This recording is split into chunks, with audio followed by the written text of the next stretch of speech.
How to prevent monsoon diseases in children? ആദ്യം nutritious food to the children. High protein, vitamins, fruits, vegetables, especially greeny vegetables, vitamin A and vitamin C, vitamin E rich vegetables. ഇതൊക്കെ നല്ല രീതിയിൽ കുട്ടികൾക്ക് കൊടുത്താൽ തന്നെ അവർക്ക് അത്യാവശ്യമുള്ള immunity level നല്ലോണം കൂടും. പിന്നെ രണ്ടാമത് പ്ലെൻറ്റി ഓഫ് വാട്ടർ, അത്യാവശ്യ ഹൈഡ്രേഷൻ നമ്മൾ കുട്ടിക്ക് മെയിൻറ്റെയിൻ ചെയ്തോ. മൂന്നാമത് റെസ്റ്റ്, കുട്ടികൾക്ക് അത്യാവശ്യമുള്ള സ്ലീപ്പ് വേണ്ടി വരും. പിന്നെ അസുഖമുള്ള പിള്ളേർ എന്തായാലും വീട്ടിൽ തന്നെ റെസ്റ്റ് എടുക്കണം. സ്കൂളിൽ പോയി കഴിഞ്ഞാൽ പിന്നെ മറ്റു പിള്ളേർക്ക് പകർന്നത് മാത്രമല്ല, കുട്ടിക്ക് റെസ്റ്റ് എടുത്തിട്ടില്ലെങ്കിൽ അസുഖം കൂടാൻ സാധ്യതയുണ്ട്. പിന്നെ നാലാമത്തത് personal hygiene, hand washing technique, അത് എന്തായാലും പിള്ളേർക്ക് പഠിപ്പിച്ചു കൊടുക്കണം. സേഫ് ഡ്രിങ്കിങ് വാട്ടറെ കുറിച്ചും നമ്മൾ പഠിപ്പിച്ചു കൊടുക്കണം. പിന്നെ അഞ്ചാമത്തത് വീടിൻ്റെ ചുറ്റും നല്ല രീതിയിൽ വൃത്തിക്ക് നമ്മൾ വെക്കണം. അത് ഏറ്റവും പ്രധാനമാണ്.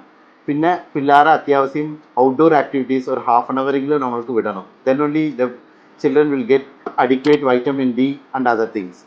അപ്പോൾ ഇതെല്ലാം നമ്മൾ പിന്നെ ലാസ്റ്റ് ഞാൻ പറയാൻ ഉദ്ദേശിക്കുന്നത് വാക്സിൻസ്. നേരത്തെ പറഞ്ഞതുപോലെ ആ പിള്ളേരുടെ ഏജിനനുസരിച്ച് ചില ഡിസീസ്ക്കൊക്കെ വാക്സിൻ അവൈലബിൾ ആണ്. അതൊക്കെ കൊടുത്തു കഴിഞ്ഞാൽ നമുക്ക് മോൺസൂൺ ഡിസീസൊക്കെ നല്ല രീതിയിൽ പ്രിവെൻറ്റ് ചെയ്യാൻ പറ്റും. Thank you.